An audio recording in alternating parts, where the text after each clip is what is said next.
నిన్నెల మండల కస్తూర్బా గాంధీ బాలికల విద్యాలయంలో నాణ్యత లేని భోజనం పెడుతున్నారంటూ విద్యార్థులు ఆందోళన చేపట్టారు. మంచిర్యాల జిల్లా నిన్నెల మండల కస్తూర్బా బాలికల విద్యాలయంలో విద్యార్థులు నిరసనకు దిగారు. నాణ్యత లేని పురుగులు పడిన ఆహారం పెడుతున్నారంటూ విద్యార్థులు వాపోయారు. ప్రిన్సిపల్కు ఫిర్యాదు చేయడానికి వెళితే విద్యార్థులు వెళ్లకుండా ఎస్ఓ అమూల్య అడ్డుకుంటున్నారని ఆరోపించారు. ఘటనపై స్పందించిన డీఈఓ విద్యార్థుల సమస్యలను పరిష్కరిస్తామని హామీ ఇచ్చారు. ఇక స్టూడెంట్స్ను ఇబ్బందులకు గురిచేసిన వారిపై చర్యలు తీసుకుంటామని వెల్లడించారు. 6 months salary అయితే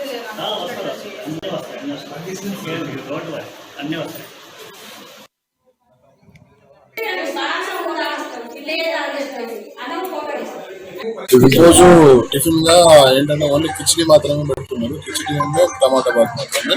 తర్వాత కిచిడి కూడా సరిగ్గా వండట్లేదు అని చెప్తున్నారు. తర్వాత పప్పు అంటే నీళ్ళ పప్పు పెడుతున్నారు. క్వాంటిటీ కరెక్ట్ గా రావట్లేదు అంట. మన మండల విద్యాధికారి గారు విచారణ చేస్తూ ఉన్నారు.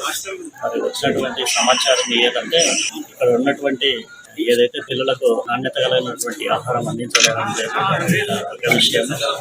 అదేవిధంగా గతంలో ఆరోగ్యంలో వచ్చినటువంటి ఎస్ఓ ఏదైతే ఉందో గతంలో కేజీపీడీ కన్నెపల్లిలో పనిచేయడం జరిగింది. అదే కూడా ఇదే కారణంతో అక్కడ విద్యార్థులంతా కూడా